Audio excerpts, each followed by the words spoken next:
Hello, welcome to Getting Started with GIS.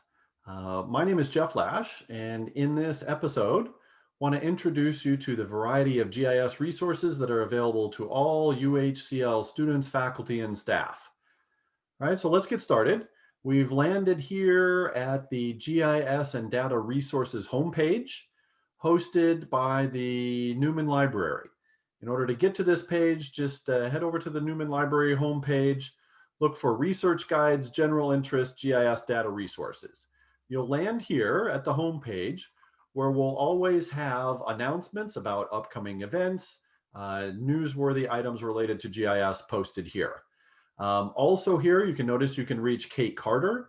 She's the designated GIS data and resources research librarian and is tremendously knowledgeable and helpful about all things GIS. All right. So if you're interested in learning more just about what geographic information systems are all about, we've provided some links here to bring you up to speed, just to give you some sense of what this technology is all about and what you can do with it. So you can spend some time looking at those resources. All right.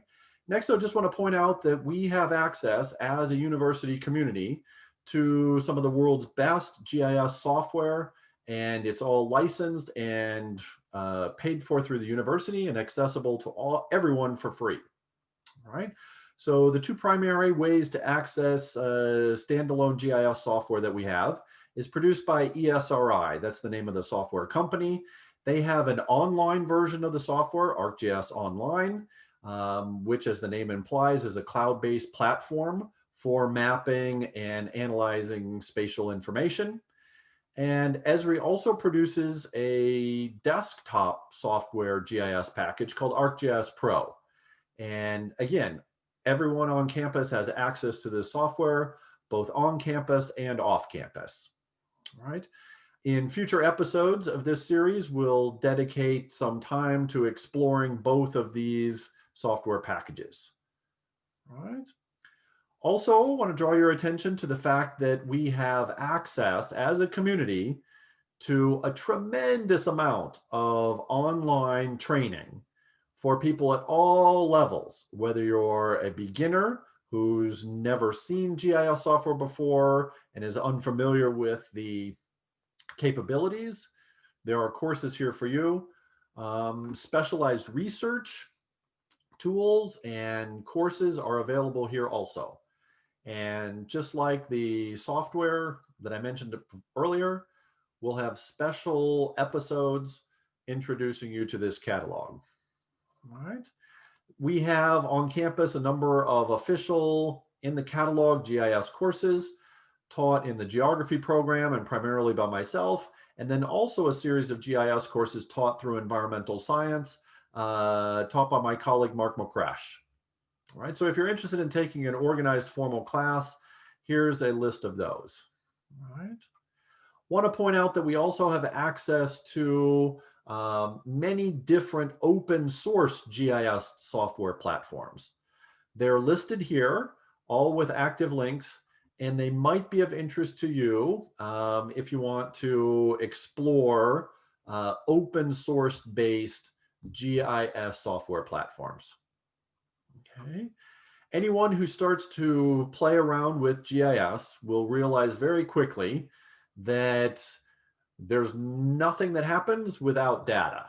And so we've provided here, organized by geographic extent, different layers or different levels of geographic information. We've also provided access to data portals. And let me just click on this, show you very quickly that there are many, many sites that provide access to GIS data, information that you have free access to and can use to map and analyze any sort of phenomenon that you can think of. Again, in a future episode of this series, we'll look specifically at the Living Atlas of the World to see what kind of data is there and how you might be able to use it in your discipline to look at things that are of interest to you. All right. So from this geospatial data, lots of options here to explore data that might be of value to you. All right. There are also related pieces of software that we as a community have access to that facilitate the work that you might be doing with GIS. So a number of software applications here, ancillary pieces of software that are designed to display, visualize, and analyze data. So we wanted to make sure that you had access to all of these to facilitate your sort of work and communication with GIS. All right. Lastly, I just want to point out that my colleague Mark Mokresh has access to some very specialized equipment and is willing, on a sort of consultation with you, to provide data collection services. So if you're interested in that, my colleague Mark would be happy to talk to you about that as an option, as another resource available to the University of Houston Clear Lake community. All right. So with that, just a brief introduction to the wide variety of resources that we have here at the university to support you in your exploration and work with GIS. So I hope you find that helpful, and we'll see you again. Thank you for watching, and happy mapping.